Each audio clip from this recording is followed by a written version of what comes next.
All right, thank you so much for being here today. In our third day of our Business Bootcamp Fall, I would like to introduce to William Eric Lindsay, that he is our Directors of Grant and Programs. I'm also going to put some details in the chat for those people that would like to speak this webinar in Spanish. So before we get to Yodit, we want to talk a little bit about the chamber first. So just give us a few minutes to do that. The chamber has a mission, and the way we look at our mission or execute our mission is three specific areas. One is networking, and networking, we look at it as building our community. So networking is all of our events, our major events that we're going to talk about later today. And it provides an opportunity for everyone here to meet a lot of our staff, meet a lot of our members, meet a lot of the people that we work with and we support in our community. Advocacy is something that the chamber board, the chamber staff, actually go behind the scenes and actually bring in resources to chamber members and business owners who are connected to our chamber. And then education is why you're here today.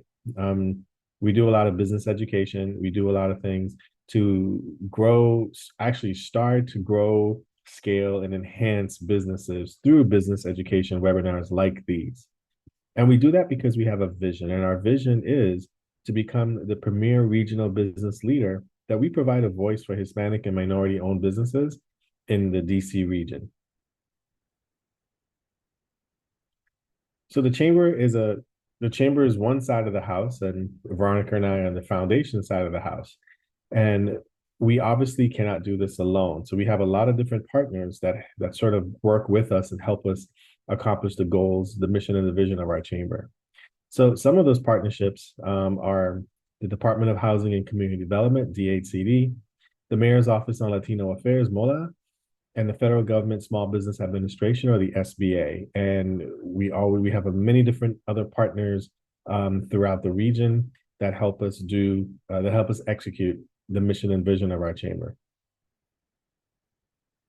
So the chamber has been around since 1975, and we've done a lot of work over those years. And through that work, you get recognized. So as a chamber, we were ranked the number 6 top Hispanic Chamber of Commerce in the region by the Washington Business Journal. We were awarded by the U.S. Hispanic Chamber of Commerce, the Hispanic Chamber of Commerce of the Year. We were honored by the Council of the District of Columbia for having an outstanding impact on the Hispanic business community here in DC. So we would love for you to join. Become a member of our chamber. We are a member-driven organization, and we would love for you to join our chamber. And you can go to our website and find the way to join and the process for applying to join our membership. But if you're still considering joining, you're still not sure, I recommend coming to our events. Not our events like these, which are online, but come to our networking events. So we have the signature events which are listed down below on that slide. We have the Business Expo coming up in 2025. We have the annual Gala and Hispanic Businesses Hall of Fame coming up in November. Savor the Night is October 2nd. We're going to have a lot of food vendors there. It's a huge evening networking event. So that's the big one that's coming up. So we encourage you to just visit us and see what we're all about, and talk to the staff and talk about some of your business needs and network with some of the people that you would like to connect with in our community. And then we have the Embassy Luncheon, which is also, I think, in the second quarter of next year. We are in the process of gearing up for Hispanic Heritage Celebration. And then the end of the year, on December 16th, I want to say, is our holiday fiesta. So take an opportunity and take a look at our events, and we welcome you to join and chat with us. Part of our advocacy is working with other partners in the region.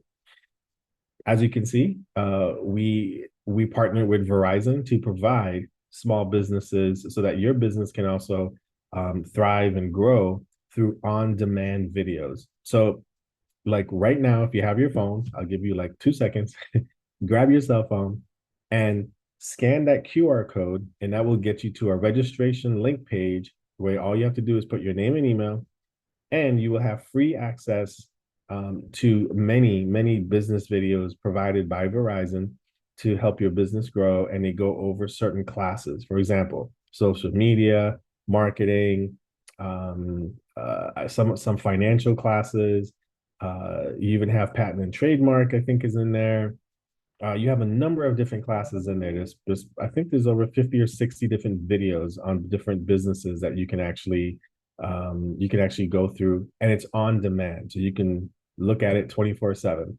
So we encourage you to sign up for this free resource, in addition to coming to our webinars and experiencing what you experienced directly here today. So this evening, day 3 of our business bootcamp, we're going to be talking about unlocking opportunities with CBE certification here in Washington, D.C. But the good news is, Yudit has a surprise for everyone. She's going to also be talking about federal certifications, and maybe some state certifications here and there. So Yudit owns her own company, and she's been doing this for quite some time, over a decade. So Yudit, welcome to the chamber, and welcome to doing your presentation. So we look forward to learning how to unlock these opportunities through certifications. Thank you, Eric. And thank you to the Greater Washington Hispanic Chamber of Commerce for inviting me to do today's presentation. Special thanks to you, Veronica and Eric, and to the participants. Welcome to the third day of the bootcamp, fall bootcamp. Let me share my screen.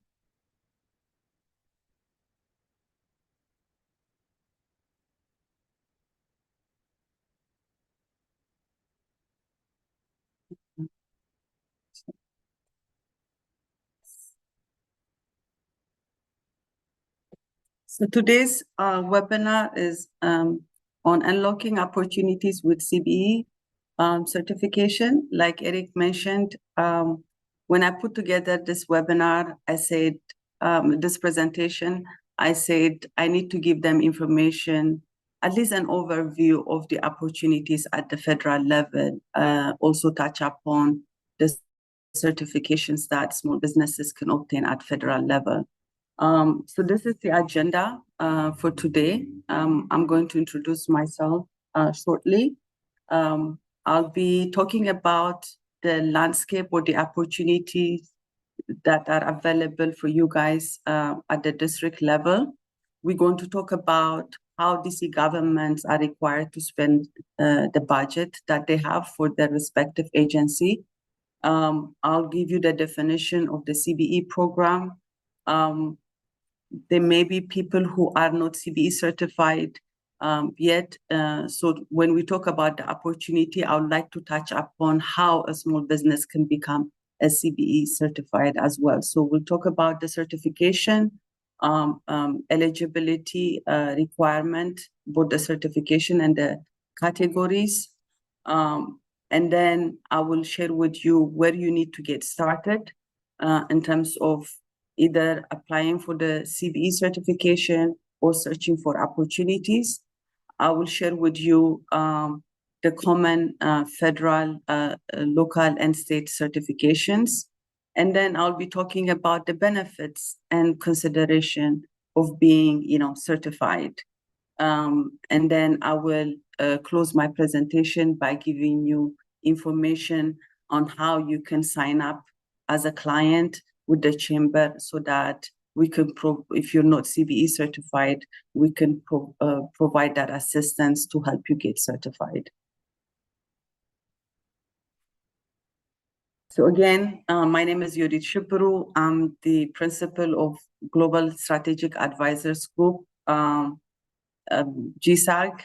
We were funded in 2020. Our firm is a consulting firm that supports small businesses in obtaining local federal certifications, pursue government contracting opportunities. We also work with businesses who are interested in doing business outside the United States.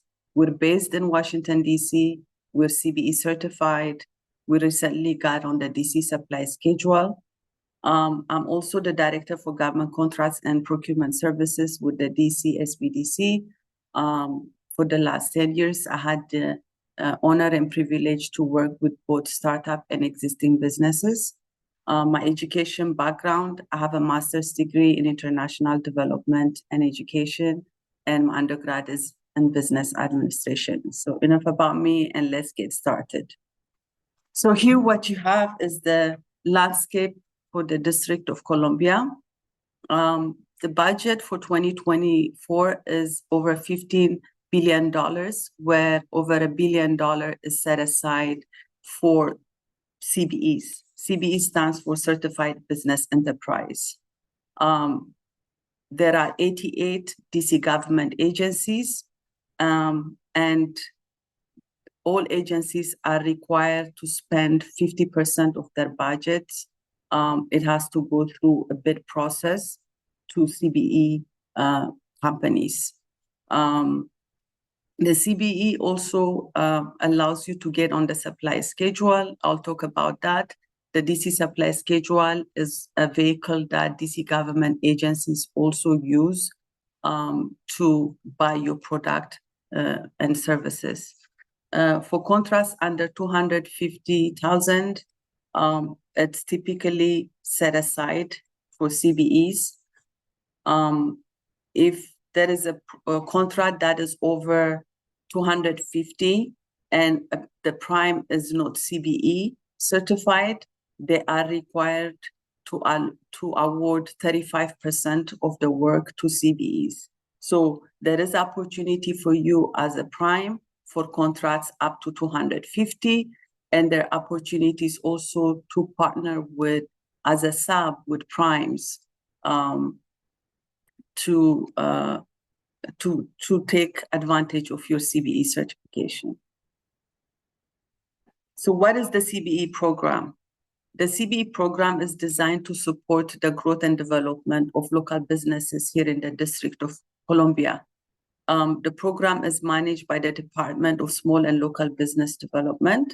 That's the agency that reviews your application and approve if your business is qualified to be CBE certified.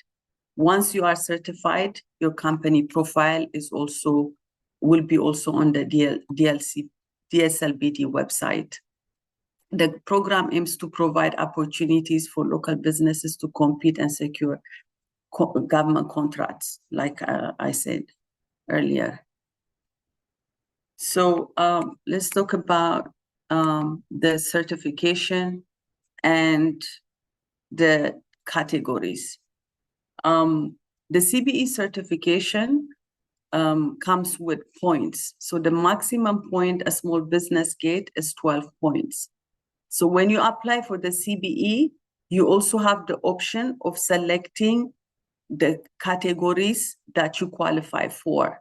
So the more categories you select, if you qualify, if you're eligible, then the higher your number is. So most businesses like to get to the maximum point, 12 points. Why is that important? That is important because if you compete on an opportunity with your competitor and you are CBE and with 12 points, whereas your competitor is also CBE and has 7 points, it may increase your chances of getting that contract, provided you both have the resources to execute the project. So these are the categories that you see here. Local business enterprise, you get 2 points. Small business enterprise, 3 points. Disadvantaged business enterprise, 2 points. Residence owned, this is for businesses owned by DC residents. That's the highest point, to get 5 points. Development enterprise zone, you get 2 points. Long-time resident business, you get 5 points. If you're a veteran, you will get 2 points. If you have a business that does manufacturing and it's based here in DC, you get 2 points. And then the new one that was recently added in the last 2 years is the equity impact enterprise, which allows you to get 5 points. Now I'll be talking about the basic eligibilities for each categories.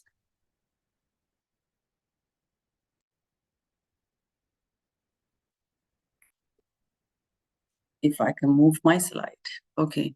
So the first one is the local business enterprise. So for any business to even be considered to apply for a CBE, you first have to qualify as a local business enterprise. What does that mean? That means that you need to demonstrate that your principal office is physically located here in the District of Columbia. If the business was established here in DC as a domestic, you're already based in DC. But there are businesses who expand their business from out of state here in the district. Let's say a business in Maryland or Virginia, they can expand their business here. And if they're interested to pursue the certification, they need to demonstrate that they have moved their headquarters here in the district. You also have to demonstrate that your highest level managerial employees perform their majority time in the principal office. The other requirement for this particular category, especially for those who are registering, that are coming out of state and registering here as a foreign entity and saying, now I'm headquartered here in DC, they need to also show that over 50% of their assets is located in DC, or their growth receipt or income for the business come from the District of Columbia. In addition to that, all your signage, your business information in terms of the location on your website, capability statement, any flyers that you do, it has to show the principal office address. The next one is the small business enterprise. Most businesses qualify for that. You would qualify for that if your if your North American Industry Classification Code, also known as NAICS code, value is less than the standard size that is defined by SBA. For example, if you're providing consulting services, your NAICS code is 541611. So there is a threshold for that NAICS code where if you make more than 10 million, then you're no longer considered a small business. So then you won't meet the small business enterprise category. So if your revenue based on the NAICS code is less than that standard size defined by US Small Business Administration, then you qualify as SBE. And I added the link for you. You can go on the link and check if your commodity codes or you are under the standard size. The next one is the disadvantaged business enterprise. To qualify for that one, you need to demonstrate that the business is majority owned and controlled by a socially and economically disadvantaged individual.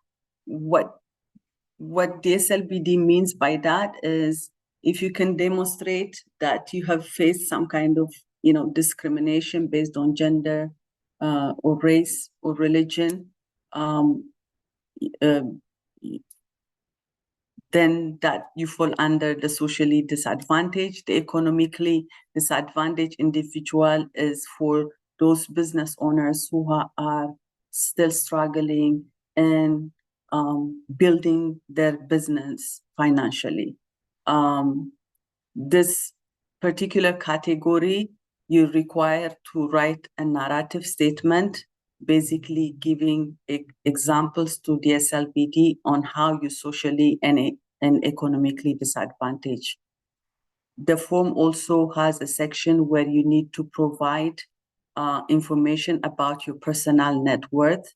Your personal net worth has to be less than $1 million. That's excluding your primary residency and your retirement. The next one is the residence-owned business enterprise. For that, you have to prove that you reside in the District of Columbia. There are required supporting documents that you have to submit to demonstrate your eligibility. I'm not going to get into detail on that.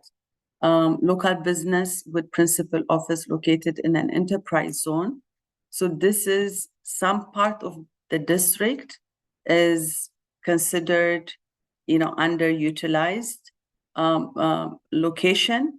So there is an enterprise zone map that you can access on the DLCLBD website, and you can put in your business address on the left side, and then it will tell you if your business is located in an enterprise zone. And that's the only supporting document. If you are in an enterprise zone, that's the only supporting document you need to provide to qualify for this category.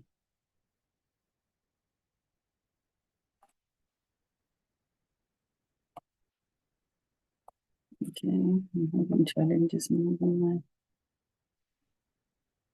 The next one is the long-term residence business enterprise.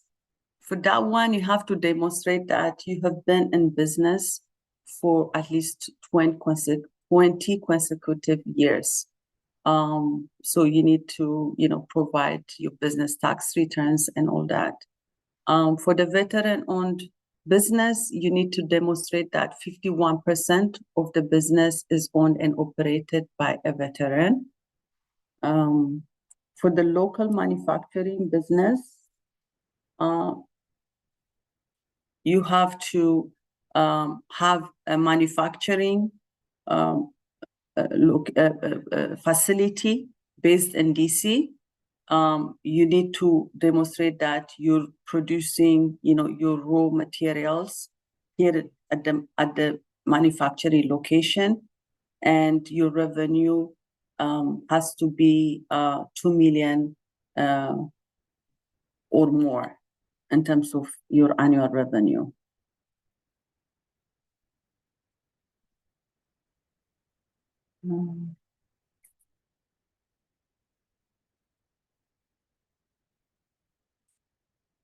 So where do you get started?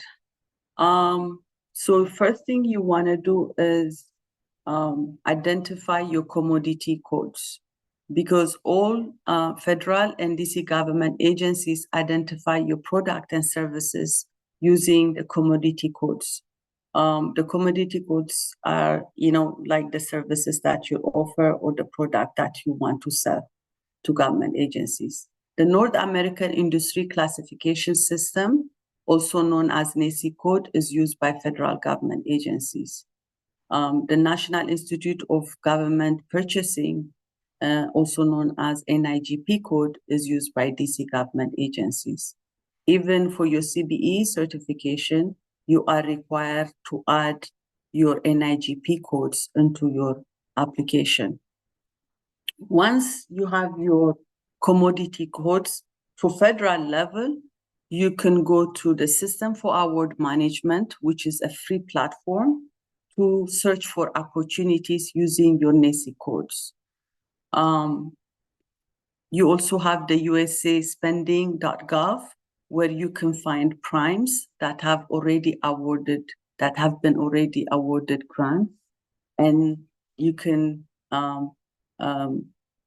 seek for subcontracting opportunities by identifying those primes that may need your services, that may be interested to collaborate with you. Your target government agency website also gives you procurement forecast for that particular agency you want to do business with.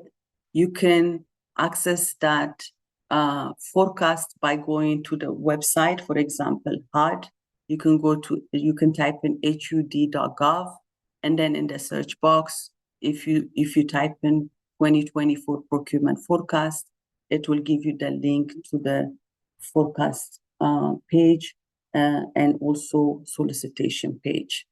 When we come to the District of Columbia, the Green Book is where you want to get started. But you need to know your NIGP codes, like I told you, because the Green Book has information of all the 88 DC government agencies procurement forecast. Some of them, they have the budget by the services that they need. Most of them have the NIGP code indicated in terms of, the specific, they're very specific, and they add the NIGP code also in terms of what they plan to purchase. I've added the link to the Green Book. I encourage you to look for the, to go over this book. It has a lot of information, and you will be even familiar with DC government agencies, right? I don't know how many of you knew that there were 88 agencies. For opportunities, where you need to go is you can find opportunities on the OCP, Office of the Contracting and Procurement website. That's the agency that manages all solicitations for at least 50 government agencies. 28 of them, or 60 government agencies, 28 of them are what we call independent agencies, meaning they put their solicitation on their respective website. They don't use the OCP platform for that. So you can access this information that I'm telling you by, once you get to the OCP website, you type in the Contracts and Procurement Transparency Portal. That portal will give you information about the forecasts for all agencies. If there's any open solicitations, past solicitations, if you want to know the spending patterns of your target agency, you can access that. It also gives you information of recently awarded contracts. You can find primes by navigating that page. If you're already awarded a contract, you can also monitor your payment. And then most importantly, when you click on the independent agency page, it takes you directly to the link to solicitations of those independent agencies. So there are 28 of them. Example, the DC Public School, DC Library, DGS, the Department of General Services, all those agencies that have huge budget fall under the independent agency. Do we have any questions? Should I go on? Vero? Yes, Vero? you're good. We don't have any questions. Okay. Thank you.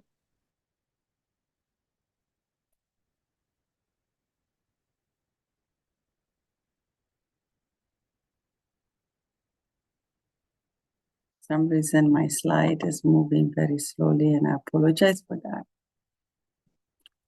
Vendor registration. Here I'm going to give you information for both federal and DC.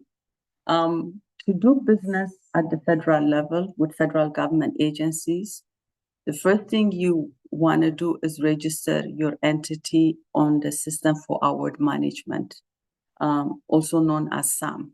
It's a platform that is managed by the Defense Logistics Agency. It's a free platform.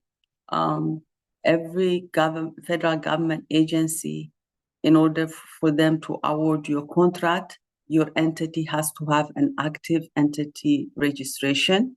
One of the indication that you're active on SAM, once you're active, they issue you what it's called a CAGE code. In order for you to also access the SBA or federal certifications, you also have to have an active entity registration on SAM.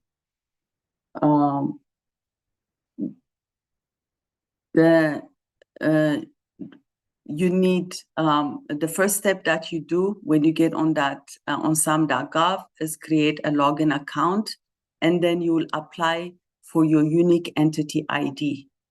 Once your unique entity ID is issued, then you will have access to the full registration application. Now, when you get to the application, make sure you have your employer identification number ready and your business checking account and routing number. To successfully complete and submit your application, you need this information. When we come to the District of Columbia registration, as you may all know, every business has to have a license. And the agency that issues the license is the Department of DLCP, Department of Licensing and Consumer Protection. Is the agency that issues all the licenses and permits for doing business here in the district. You also need your DUNS number. The DUNS number is free. DC government agencies use DUNS number. You need it for your CBE. If you're interested to apply for DC grant, DUNS number is required. At one point, federal government also uses DUNS number, but that has been replaced by the unique entity ID. If for vendor registration, there may be a situation also where you need your DUNS number. So the licensing and the DUNS is part of like the CBE application process. It's something that you take care of during your application process. The information that I'm going to speak about is information post CBE. So once you're CBE certified, you want to register your entity with OCP. You want to register as a vendor. OCP also, the Office of Contracting and Procurement agency, also offers on a monthly basis a webinar on how you can register your business as a vendor with OCP.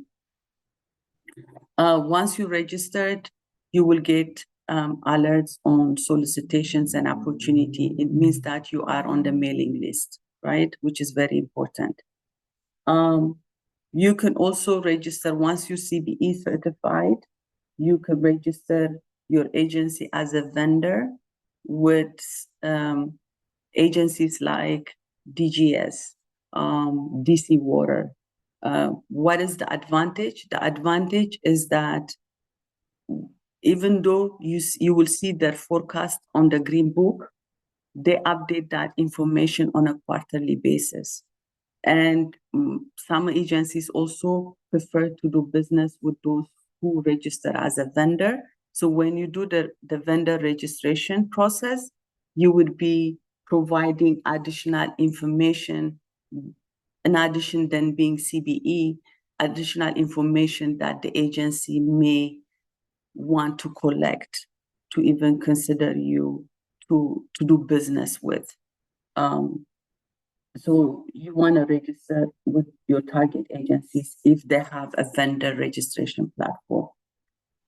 If you're interested to do business with the Washington Metropolitan Area Transit Authority, you can also sign up or register as a vendor there. And you also have the Metro Washington Airport Authority, MWA. You could register as a vendor. Both agencies also have their own certifications. For the MWA, the other advantage of being CBE certified, it will also automatically qualifies you to apply for the certification that is issued by the airport authority. The other advantage of being CBE, it also help you get on the supply schedule. The DC supply schedule is a vehicle DC government uses to find vendors. In addition, the supply schedule is also an IDIQ, an indefinite contract that the OCP, Office of Contracting and Procurement Office, will award you once you complete the process. If, let's say, for example, you're providing a consulting service and you go through the DC supply schedule process, after you provide all the supporting and required documents, then you're awarded a contract of $950,000, I believe. What does it mean? It means that now DC government agencies more and more are preferring to do business with those agencies that are on the supply schedule. So when they even put their solicitations, before we used to see, set aside for CBE. Now you also see more and more set aside for DC supply schedule. So the DC supply schedule, what it means is you're responding to task order. And for you as a business owner, when you compete as a CBE, you go to OCP platform, you're competing with everybody that is CBE, right? But when you get on the supply schedule, then you're only competing with your competitors that are on schedule. So only those who are on the supply schedule can respond to the task order.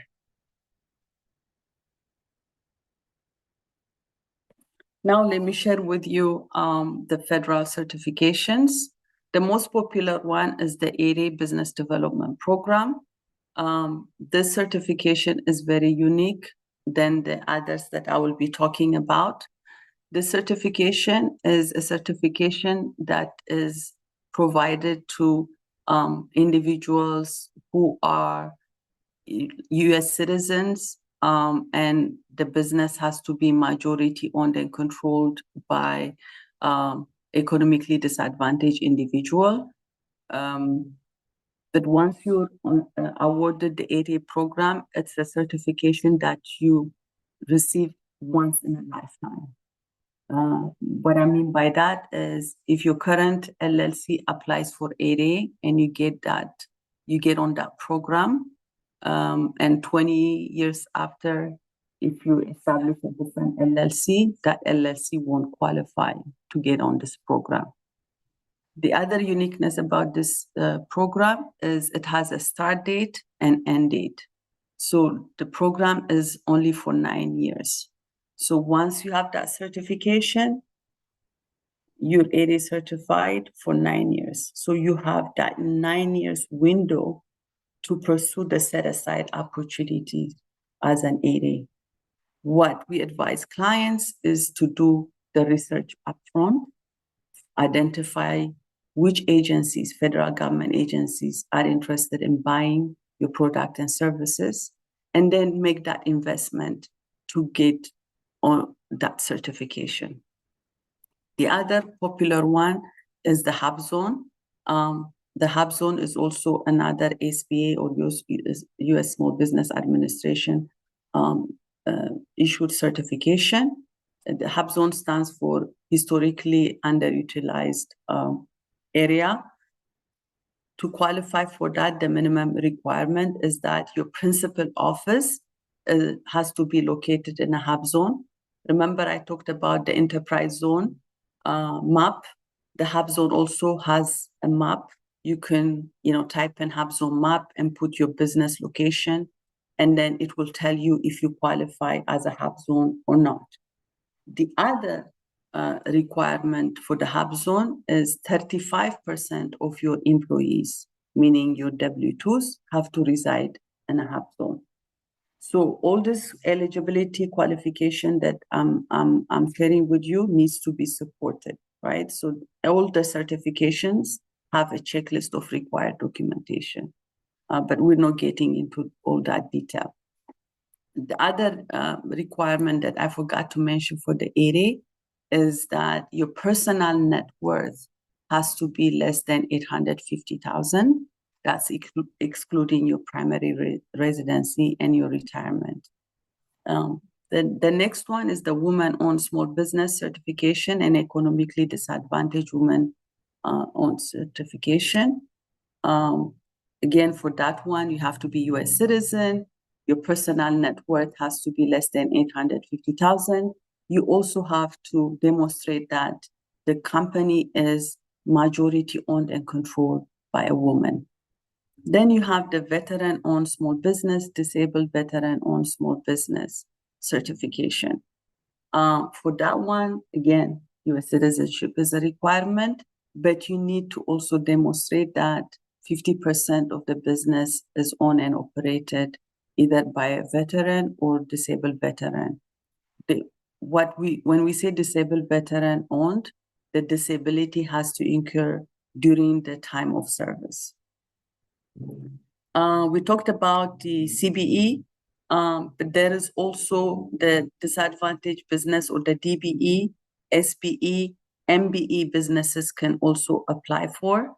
That the DBE and MBE and SBE are certifications that you can pursue with the DC Department of Transportation, or these are like state issues certifications. So the Department of Transportation has this BBE and MBE program, and each state has that program as well.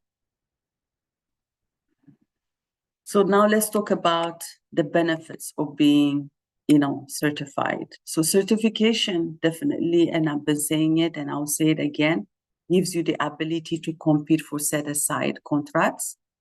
It gives you the ability to attract primes, especially if those primes don't have the certification you have.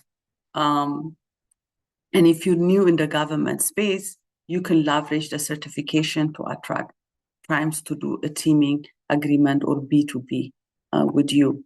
It allows you to also build your past performance by considering to be a sub to a prime.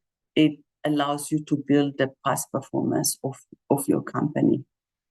But what you need to also pay attention is that being certified doesn't guarantee contracts. Because you have a certification, a contract doesn't come to you. You still have to go through the bid process. You still have to compete. You still have to submit a solely technical proposal and appealing pricing. So you still go through the competition. It's very important that you know your target agencies. It will save you time. It will save you resources, because all the certification that I talked about require that you provide documentation, state issues documentations, and those documentations cost money. So you need to find your agencies. You need to know what they're buying. If you need to find out if there are opportunities for you, even long-term opportunities, before you make all this investment. The other important thing you want to consider also is investing on your marketing tools. You need to make sure that you have presence online. Your website should have a capabilities page where government agencies can visit and clearly, identify your commodity codes. You have to list your NACI code, your NIGP codes on the website. If you have any certifications, you want to make sure you put it on that capabilities page.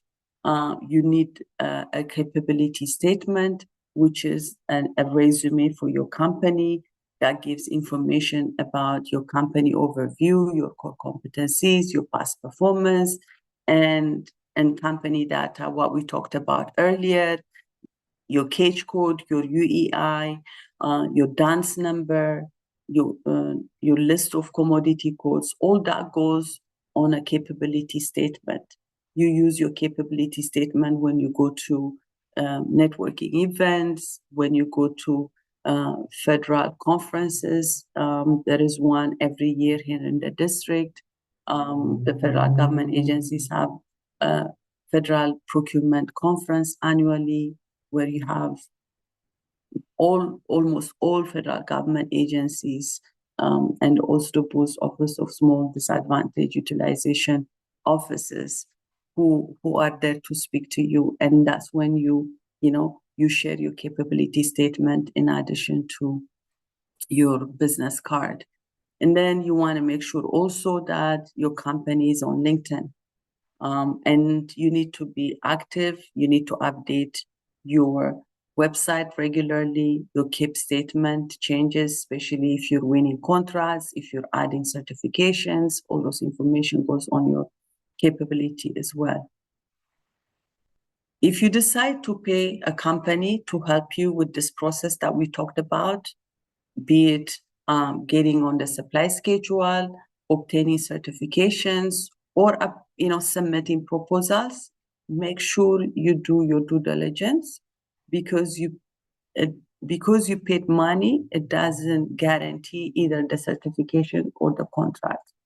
So make sure you do your due diligence. When we come to the CBE, we encourage you to sign up for free counseling services with the chamber. And you will be working with me one-on-one when I can help you with your application process. All you have to do is sign up. I will assist you in the application process. I will guide you through the review process until you are CBE certified. For those of you who have questions really regarding how long does it take me to get a CBE certified, DSLBD has 30 to 45 business days to make a decision on your application, even though it stated that if we actively work and provide the information that they need, it would take less than 30 to 45 business days to get you CBE certified. Thank you. This is it. Thank you for your time. If you have any questions, I'm happy to respond. Let's engage, ask questions. We don't see any questions. So wait, I do see a couple questions. All right. There's one, yeah. Yeah, there's a couple questions here. Let's see. All right. Yes, we will be sharing the presentation. Veronica put in the link in the Google Drive so you can download this presentation. So here's one question. I recently successfully registered with SAM, but want to scout for more contracts. I will search the agency forecast. Thank you. So the agency forecast was a good point. The next question is, do I need to pay all of my DMV parking tickets in order to register for DC government agencies? So you owe money to DC government agencies. So now we're talking about clean hand certificate. So we need to try to see if you can get your clean hands. Usually you get your clean hand certificate if you don't owe money to DC government, like related to your taxes. It would be difficult for me to provide this information, but if you want to have a conversation outside this webinar, I will be happy to look into it. But it's very important that your entity is in compliance with all agencies that work with small businesses. So if you have unpaid parking tickets, make sure you pay them, or at least make payment plan and start paying. The next question is the Clean Hands certificate required to register as a CBE business? The clean hands, it's a process you take care of once you register your business. So I'm going to give you the steps. So first, when you decide to establish your business, you go to DLCP, you register the business with the corporate division. And if you're registering as an LLC, you'll get your articles of organization. If you're registering as an S Corp, C Corp, you get your articles of incorporation. And then that process also tells you the business name that you have is available. So the next step is you register the business with the IRS to get your employer identification number. And then you register the business with the Office of Tax and Revenue, because and to do that, you complete what they call the FR 500. So when you complete the FR 500, you're required to provide your EIN information and to upload your articles of incorporation or organization. So the clean hand is something that you have to take care of at the beginning. And it's also part of the checklist of required documentation to be CBE certified. It's a long answer, but we have two more questions. Is the DBE certification for MWA the same as the DBE certification for WMATA? And just real quick, if you can explain what MWAA is, MWA, and what the acronym WMATA means. WMATA, I went over it. That's the Washington, one is the Metropolitan Airport Authority. Here it is. The Washington Metropolitan Airport Transit Authority, Metro. The second one is the Metropolitan Washington Airport Authority, meaning Dallas and Reagan Airport, MWA. So the question is the DBE So- certification for MWA the same as the DBE certification for WMATA? MWA, the Airport Authority, doesn't have DBE. They have what it's called SLBE, Small Local Business Enterprise. And I indicated that your CBE certification, if you're CBE certified, then you should go ahead and get the SLBE, which is the MWA certification, because the minimum requirement is that you have your CBE or your local certification. The DBE is a certification that you can get through Metro, WMATA. So being DBE certified for the CBE under the CBE category is not enough. You still have to go through the MWA DBE process and get your DBE. I hope I answered the question. And another question that we have is, this person says, my company is rebranding. They're changing their company name. Should I wait until that is complete before applying for my CBE? Yeah, when you do the application, you will put the existing company name, and then there is a section where you can add your trade name. But if you want to add your trade name in the application, make sure you get your trade certificate. And the next question we have, I've identified the DC government agencies to do business with. I find it difficult to find the appropriate contact. Any suggestions on how to connect with the decision makers? Network.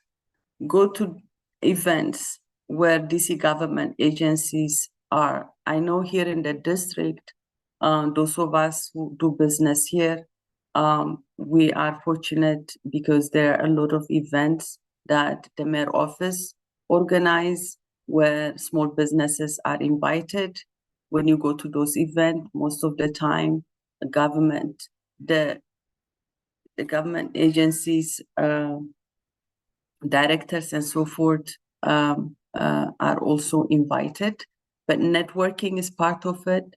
Diligently looking for opportunities on CBEs is another exercise that you want to do regularly. But go to the events that the SLBD invites. Once you CBE, you're on their mailing list. They do programs for CBEs where they connect you with different DC government agencies. So make sure you're active on that. But it's all about relationships. At the end of the day, you wanna be in front of the contracting officers. Now, when you also go to the OCP side and you look for solicitations, there is information of the contracting officer that manages that particular solicitation. And you can engage with them via email as well.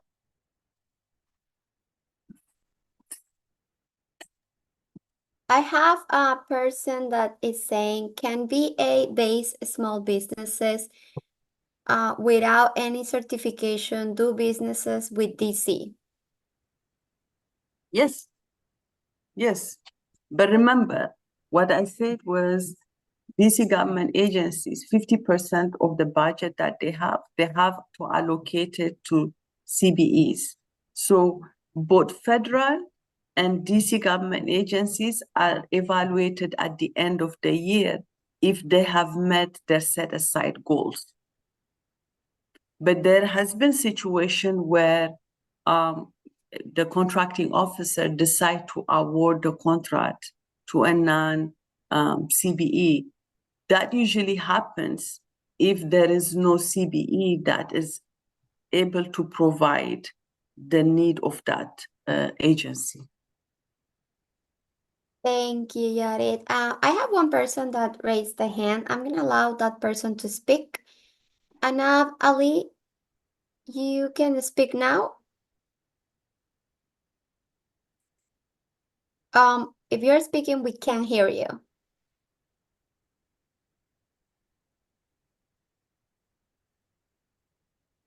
No, we can hear you. Maybe you can write it in the chat. Oh, okay, perfect. She did it already. Okay, thank you. Is there any more questions? I don't see any more questions. I see one, Vero. Can VA-based small business? Oh, that's the one that you just answered. Oh, okay. Any certification do, yeah. With that question also, now that I'm looking at it, the other information that I would like to give is for this particular person, if they are Virginia-based and if they have the SWAM certification, which is the equivalent of CBE for Virginia, they don't qualify for CBE. If you're CBE, you don't qualify for SWAM. So those two certifications don't go together.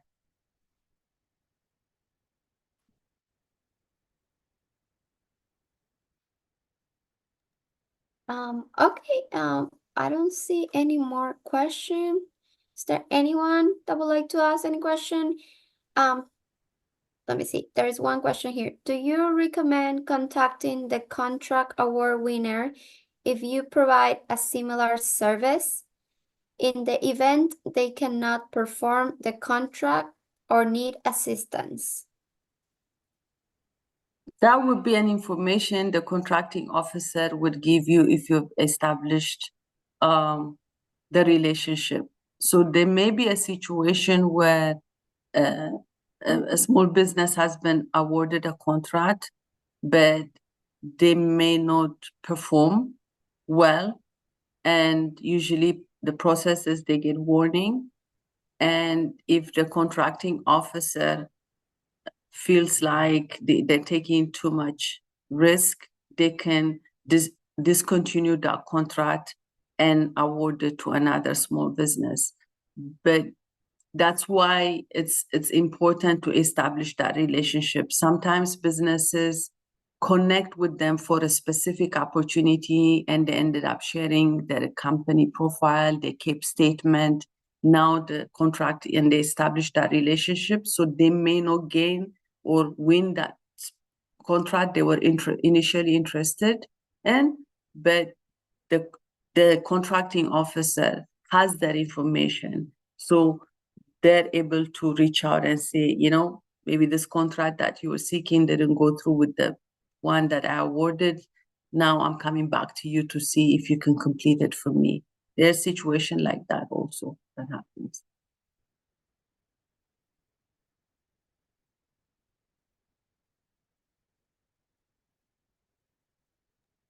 Thank you, Judith. I think Eric already answered the questions that was in the chat. Is there any last minutes questions? I don't see anything.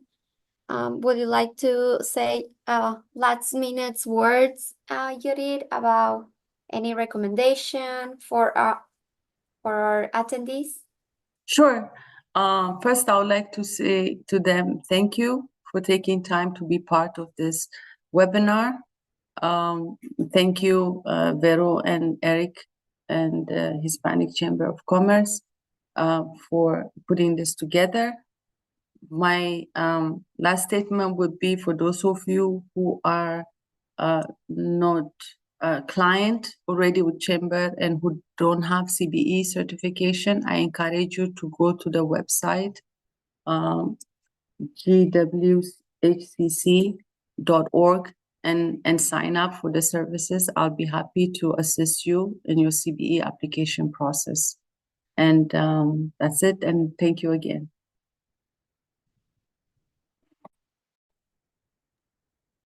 Thank you, Judith. And now we will have our Director of Grants and Programs who will close the remarks, provide with closing remarks. Thank you everyone for coming. Next week we will have session 4 and 5 of our fall edition of the Business Bootcamp. Yadit, excellent job. Yadit's one of our business counselors here at the Greater Washington Hispanic Chamber of Commerce Foundation. And she provides excellent service for our business owners who sign up, Veronica and I put the link that you can sign up for small business in a small business advancement program. So with that, I want to close out. But what I would like to mention is this. It's more of a personal statement. Next week is the last week of having Veronica as part of our staff. And if Veronica, jump on video if you can. And I just want to publicly say that Veronica has been an excellent part of our team. She's been with the Chamber for 6 years. And next week is her last week here at the Chamber working with me and the Chamber staff. But Veronica and I have always worked together. And I've known Veronica even before I started to join the Chamber. I joined the Chamber as a staff person and as a consultant as well. But I want to wish Veronica publicly the best success to her. She's amazing at what she does. She's moving on to another position in the grants program for another company, but she's been well deserved in everything that she's done for the Chamber and for the foundation, especially for the foundation. And I'll definitely miss our connection here at the work that we do. I'll definitely miss that. And I know a lot of the people that we work with will miss you. So next week is your last week. You have 2 more webinars with us. Actually, 4 more webinars with us. So we'll have you again for that. And I just want to publicly say good luck, Veronica, and thank you for all the hard work that you have been doing. Thank you, Eric, for your kind words. And yes, of course, I will be missing the GWCC family, but I'm not far away. So I'm here available anytime. And thank you to all our attendees. And like Eric said, please come to all our webinars, come to all our events. It's going to help you. It's going to help your business to grow. So remember, the Chamber has a lot of, we give a lot of help to small businesses. So just after these webinars are done, don't lose contact with the Chamber. Register for our newsletter. Follow us on Instagram, on Facebook. We always put our new upcoming events there. And thank you so much, Eric and Judith. I'm gonna miss you all, both of you. And well, thank you everyone, and I will see you next Tuesday at 5:30 p.m. Have a great night.